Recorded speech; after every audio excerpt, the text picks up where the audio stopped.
Olá! Hoje nós vamos para o capítulo 13 do livro da sabedoria.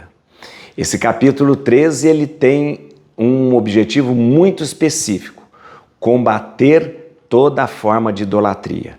E vocês vão perceber aqui que este capítulo 13 vai falar de duas formas de idolatria. Primeiro, a divinização da natureza, achar que elementos da natureza, ou então astros, né, estrelas, são deuses. Então isso vai ser combatido, sempre foi combatido, mas de forma muito especial nesse capítulo. E a outra forma de idolatria é a forma que se era combatida naquela época, né, quando se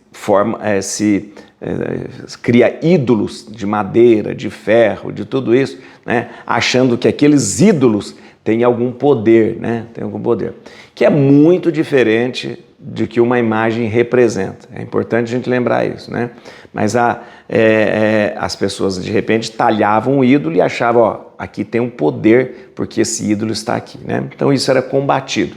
Então a divinização da natureza e os ídolos que eram fabricados, ídolos fabricados. Então você vai perceber que tem uma intenção muito clara e objetiva esse capítulo 13, combater tudo isso, tá bom? Vamos lá, dá um like no vídeo, como você sempre faz. Começou a assistir o vídeo, vai aqui embaixo onde tem um joinha, dá um like. E ó, continua aquele meu pedido que eu faço para você. Chame mais 2 pessoas para fazer parte aqui desse nosso encontro diário para ler a Bíblia. Fala com um parente, com alguém da comunidade, com seu amigo, chama aí, tá bom? E muito obrigado, muito obrigado você que tem sempre escrito, eu sempre leio os comentários, né? Tem gente do mundo todo, né, acompanhando com a gente aqui a leitura, então é muito importante, obrigado mesmo. Vamos lá? Bíblia na mão, Espírito Santo no coração. Então preste atenção, eu vou te dizer até aqui, ó, do versículo 1 até o versículo 9, nós vamos ter de forma bem clara sobre a divinização dos elementos da natureza, falando contra isso. Aí depois do versículo 10 até o final, é sobre os ídolos fabricados. Existe até uma historinha irônica que ele conta aqui, uma ironia, né? Uma ironia bem fina mesmo, sobre a construção dos ídolos. Vamos lá? Então vamos. São insensatos por natureza todos aqueles que desconheceram a Deus e através dos bens visíveis não souberam conhecer aquele que é, nem reconhecer o artista considerando suas obras. Tomaram o fogo, ou o vento, ou o ar agitável, ou a esfera estrelada, ou a água impetuosa, ou os astros do céu, por deuses, regentes do mundo. Se somaram a essas coisas por deuses encantados pela sua beleza. Saibam então quanto seu Senhor prevalece sobre elas, porque é o Criador da beleza que fez essas coisas. Se o que os impressionou é sua força e o seu poder, que eles compreendam por meio delas que seu Criador é mais forte. Pois é a partir da grandeza e da beleza das criaturas que por analogia se conhece o seu amor, o seu autor. Contudo, estes só incorrem numa ligeira censura, porque talvez eles caíram no erro, procurando Deus e querendo encontrá-lo. Vivendo entre suas obras, eles a observam com cuidado, e porque eles as consideram belas, deixam-se seduzir pelo seu aspecto. Ainda uma vez, entretanto, eles não são desculpáveis, porque se eles possuíram luz suficiente para poder perscrutar a ordem do mundo, como não encontraram elas mais facilmente aquele que é seu Senhor? Agora começa a condenação dos ídolos fabricados. Vamos lá. Mas são desgraçados e esperam em mortos aqueles que chamaram de deuses as obras de mãos humanas, o ouro, a prata artisticamente trabalhados, figuras de animais, alguma pedra inútil a que outrora certa mão deu forma. Assim, um lenhador cortou e serrou uma árvore fácil de manejar. Habilmente ele lhe tirou a toda a casca e, com a habilidade do seu ofício, fez dela um móvel útil para o seu uso. Com as sobras do seu trabalho, cozinhou comida com que se saciou. O que ainda lhe restava não era bom para nada, não passando de madeira torcida e toda cheia de nós. Contudo, ele a tomou e consagrou 2 horas de lazer a talhá-la. Ele a trabalhou com toda a arte que adquirira e deu-lhe a semelhança de um homem, ou o aspecto de algum vil animal. Pôs-lhe vermelhão, uma demão de uma tinta encarnada, cobriu-lhe cuidadosamente todo o defeito.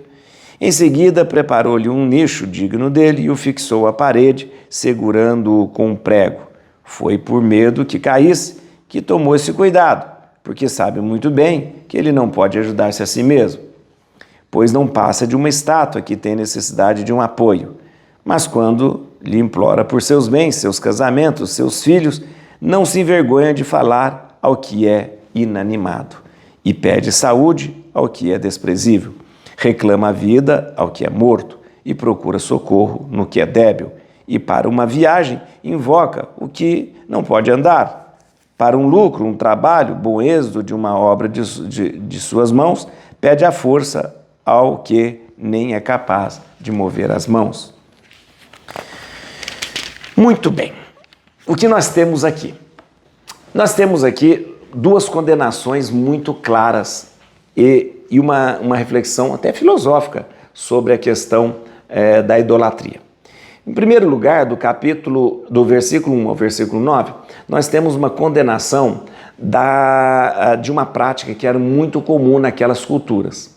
Cultuar forças da natureza, por exemplo, o vento, a água, o mar, ou então cultuar os astros, né, o sol, o deus sol, cultuar a lua, a deusa lua, né? E aí, a reflexão é muito interessante. Porque diz o seguinte, na verdade, toda essa beleza da criação, ela mostra que acima dela há um Criador. E as pessoas, de forma errada, se admiraram da beleza daquilo que foi criado e não chegaram a conhecer que, acima dessas coisas, há aquele que ele criou. E é muito interessante esse texto, por quê? Porque fala o seguinte...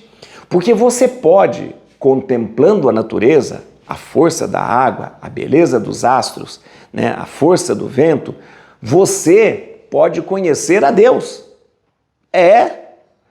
E é interessante isso. Você conhece a Deus a partir dessas coisas. Mas aqui há um equívoco, um engano.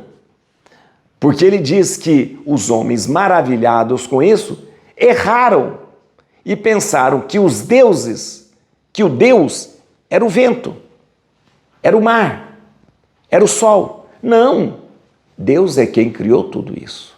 Deus é quem criou tudo isso. Há um versículo muito interessante, versículo 5, que fala assim: pois é a partir da grandeza e da beleza das criaturas que por analogia se conhece o seu autor. E é isso mesmo. Quando você estuda a física, quando você estuda de forma bonita a astronomia, quando você estuda a astrofísica, quando você estuda biologia, quando você estuda e aprofunda na medicina, você encontra Deus. Você encontra Deus. O cientista honesto, quanto mais ele avança na ciência, mais ele se depara com Deus. Por quê? Porque a obra criada revela o Criador.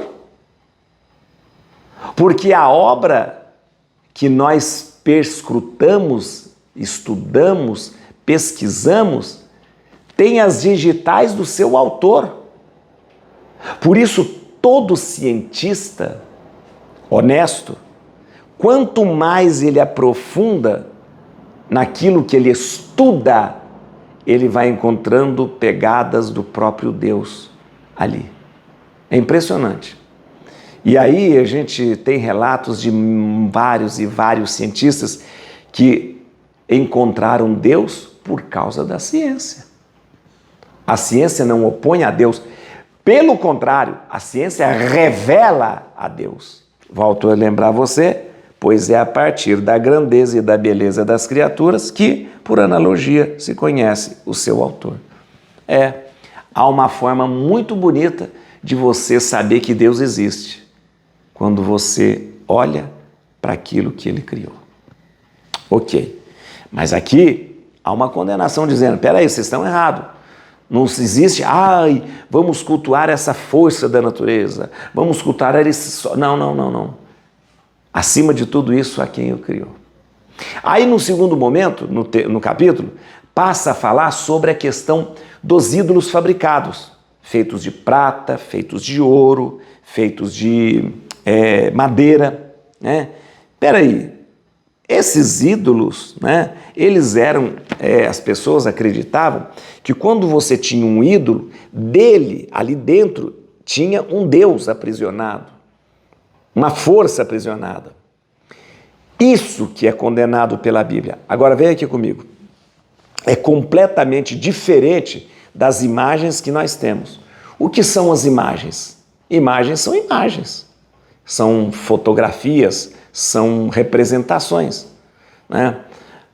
Nós católicos somos sempre condenados pela ignorância daqueles que nos condenam, dizendo que nós cultuamos imagens. Não.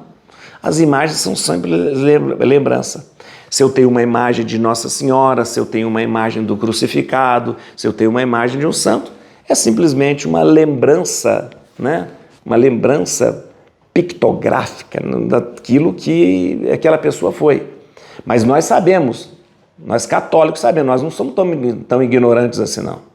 Nós católicos somos inteligentes, perspicazes, e nós católicos sabemos que aquela imagem de Nossa Senhora não é Nossa Senhora, ela é só uma imagem que representa. Mas naquela época, eles pensavam que as imagens dos ídolos tinham o ídolo ali, aprisionado ali. Então isso era condenado. Aí o que acontece? Acontece que esse texto aqui, a partir do versículo 10, conta uma historinha bem irônica, Bem irônica. O lenhador pegou uma madeira. Aí ele pegou uma parte, ele serrou e fez um móvel para a casa dele. Então, fez um móvel para a casa dele. O que sobrou, ele pegou aquelas aparas e colocou no fogo e cozinhou sua comida. A ironia tá vendo? Aquela madeira serviu para fazer o móvel, serviu para queimar, aí sobrou um pedaço da madeira e ele talhou um ídolo. E aí, ou seja, aquela mesma madeira não pôde ser queimada, aquela mesma madeira não pôde virar um móvel e agora virou um ídolo? Que história é essa, Criticando e trazendo uma condenação sobre isso. E aí, a historinha irônica continua dizendo assim, olha, ele pendurou com um prego o ídolo. Esse ídolo não tem poder para ficar flutuando?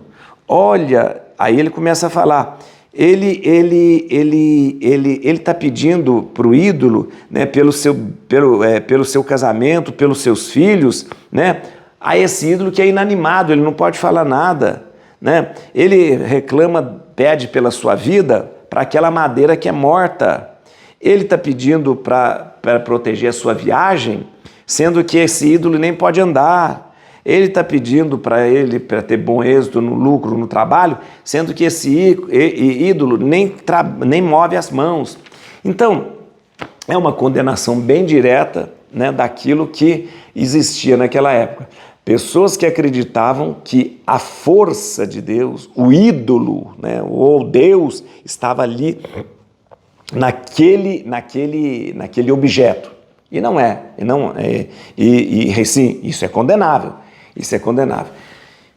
Volto a lembrar que esta é a afirmação que toda a Bíblia faz dos ídolos, não se assemelha nada àquilo que nós católicos temos como compreensão das imagens.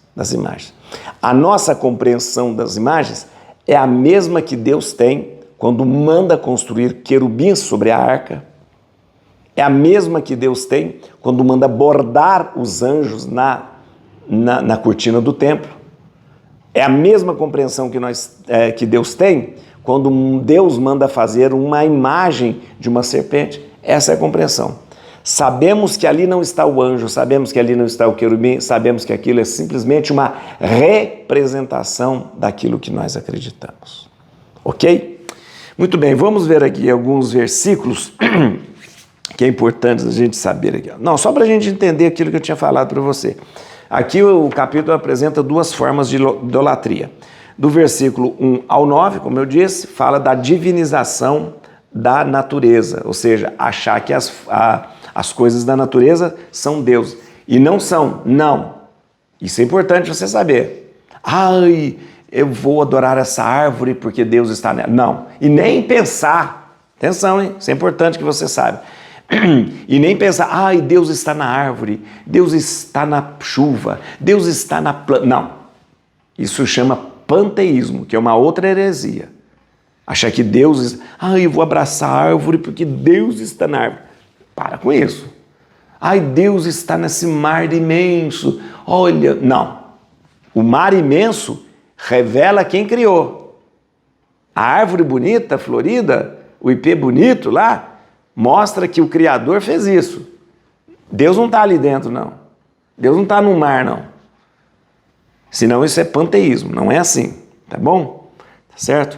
Então é importante lembrar que essa divinização da natureza, ela foi sempre condenada pela Bíblia. Tá? Por isso, gente, vamos ser sinceros, né? Por isso que essa história de horóscopo, de ascendente em tal, ascendente Júpiter, ascendente no seu... Não existe, né? Pelo amor de Deus, né, gente? É dar poder para uma criatura. Quem criou os astros? Deus. Quem criou a lua? Né? Deus. Então para com isso, pelo amor de Deus. Ai, meu horóscopo, ai, o meu mapa astral aqui fala que eu nasci na conjunção de... Pelo amor de Deus, velho. Como você está falando que o astro coordena a sua vida, manda na sua vida, o astro que foi criado por Deus está maior do que o Criador? Pelo amor de Deus, né? Nossa, mãe, porque eu nasci com ascendente em Saturno e tal. Peraí, você está falando que quem conduz a sua vida é um planeta e não quem criou o planeta? Uma coisa errada aí, né? Tá bom? Vamos lá. Uma outra coisa que eu queria trazer para você, no versículo 2, na verdade, essas crenças de que a natureza era divinizada, eram compreensões filosóficas e até científicas da época. Aqui, ó. Tomaram o fogo, o vento, o ar agitável, a esfera estrelada, a água impetuosa, ou os astros do céu por Deus, os regentes do mundo. Na verdade, isso aqui era compreensões filosóficas, que a Bíblia vem condenar, tá bom? E no versículo 11, como eu disse para você, a gente tem essa historinha bem irônica sobre o lenhador que pega a madeira e faz um móvel, queima o resto, esculpe um ídolo, né? E essa historinha não é novidade na Bíblia, porque isso, Isaías já tinha feito uma historinha parecida com essa, Isaías 44, e também Jeremias tinha feito uma historinha também, assim, uma ironiazinha desse jeito, Jeremias 10. Então o autor de sabedoria aqui se inspira em Jeremias e Isaías para trazer essa historinha irônica sobre o lenhador que fabrica um ídolo, tá bom? Importante é lembrar que os salmos já diziam que os céus contam a glória de Deus, não é? E quando eu olho para as coisas que Deus criou, eu me aproximo cada vez mais do Criador. Et crucem Domini, fugit partes adversa. Vite teleo detribiuda, radicis Davide. Aleluia.